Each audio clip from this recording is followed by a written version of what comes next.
Hello, investors and traders, and welcome to the weekly market report. I'm AJ Monte, and this is the Dow Jones Industrial Average ETF, ticker symbol DIA. We had a very interesting week, and we had a very interesting close to the week just prior to this Labor Day, 3-day holiday weekend.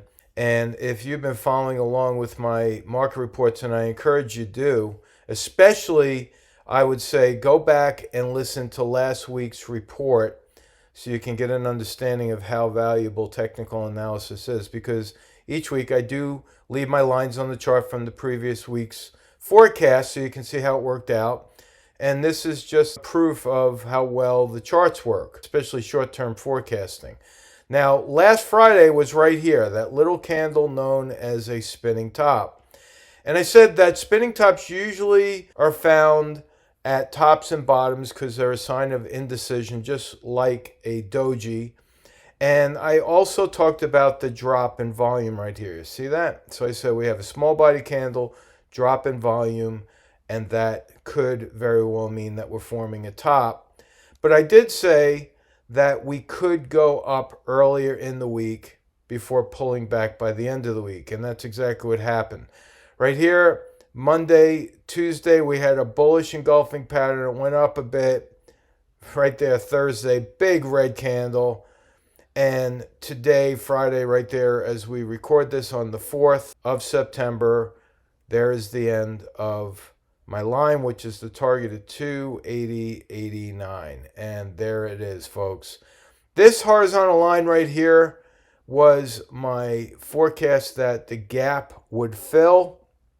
And so gaps fill 80% of the time. You see that right there as I magnify that? That's an open gap. Gaps fill 80% of the time. Now there's a second part of that gap fill rule, and that means after the gap fills, there's an 80% chance it could reverse. Now, here's where we get into mixed signals. That, believe it or not, is a bullish candle because of the rally we had towards the end of the day. That's a bullish candle, and we did manage to close over that 20-period moving average. But here's the bad news. That red candle occurred on higher red volume, and the stochastics and CCI are still heading lower, with the CCI right there crossing down below the signal line or the momentum line. So I think that it's going to be mixed. I mean, we could see a rally on Tuesday. We could see a drop. But I'm going to play it safe and say this. Okay, I'm going to erase all lines. I think that we're going to rally just a bit, just like that. And by the end of the week, I think we're going to go right back down to test this support level down here. And I'm going to draw a flatline support level. A couple of folks asked if I could highlight that number. What is that support level? It's 275.22. Right there. That's the support. And I would not, personally, especially, I will not be taking any new long positions until I see the CCI at least starting to hinge back up. So that's my forecast for the diamonds. Now I'm going to hop right to the Qs, which is the tech sector. And look what happened here. Again, very interesting, and the forecast was spot on. I said that this line right here was the forecast line, and the end of that line being my target right there at 282.85. But here's the interesting part. It's hard to see, so I'll have to magnify this a bit. I forecasted what the 20-period moving average would do. Now remember, back here on Friday, right here, this little candle, then we have Monday, Tuesday, Wednesday, Thursday, Friday. This little doji / spinning top was right there on lower volume. But none of this data was here last Friday. So I drew this line out, and I said that the price will most likely pull back to this support level, which would act as the 20-period moving average support. And I said that it would intersect. And look at that. I mean, I don't even know if I could get better than that, because I said that we would end the week right there at the end of the line, and look where we wound up. Now, again, there's mixed signals on the Qs as well, because even though this is a bullish candle, the volume is still heading higher. So again, we could see some follow through, and not all markets are going to move in sync, I don't believe. I think you're going to have a difference of what's going to happen for the Qs, the diamonds, the Russell, the whole shebang. I think you're going to have different movements throughout. But next week, I think that the Qs could actually drop, and we could then maybe see a bounce, right? Just like that. This support level, today's low, is actually going to be the support level that we'll have to keep an eye on. Because if we close with a series of days below that blue line, which is a 20-period moving average, that could be trouble, not just for the Qs, but for the overall market. Now let's look at the spiders, SPY. News came out after the close today on Friday that Tesla will not be the one added to the S&P. And I have to tell you, I'm relieved about that. I did an hour long with John Nigerian and the team about Tesla and what we're thinking about this. I think the S&P is going to drop on that news. And remember, next week we have a shortened trading week.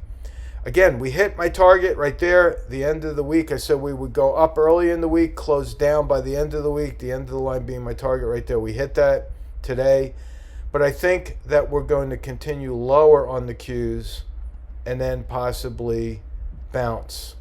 Now here's where we have a major conflict.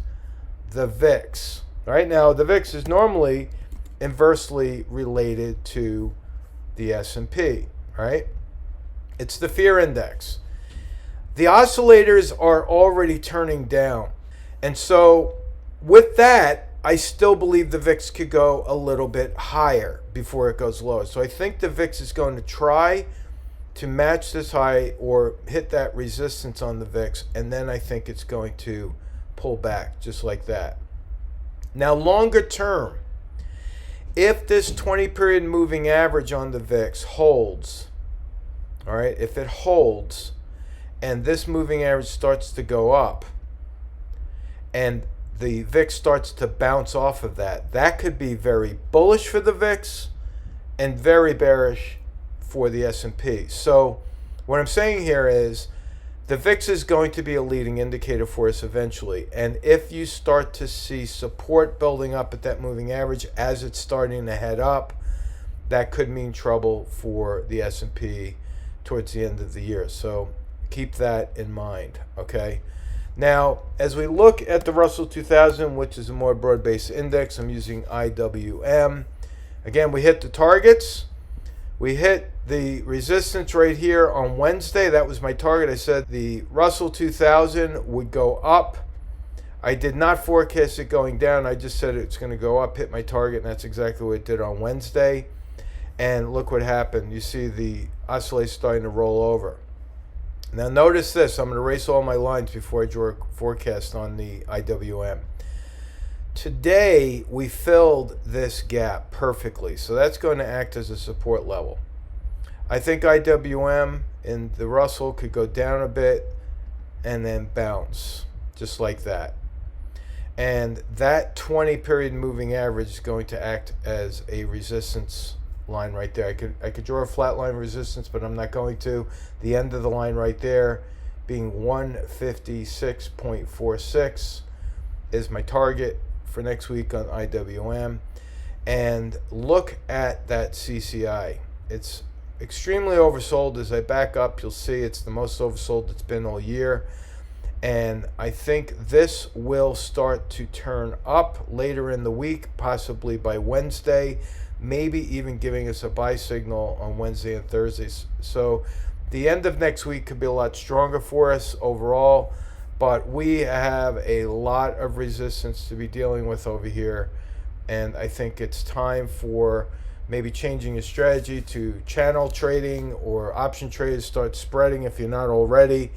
And by all means, make sure you're using good risk management discipline, because if this market starts to go to the downside, it could accelerate, and you don't want to ride losses. You want to cut those losses short and be able to realize your profits very quickly. So that's it. I'm going to be posting this right away, and you have a great long weekend with the family, and we'll talk to you next week. So long.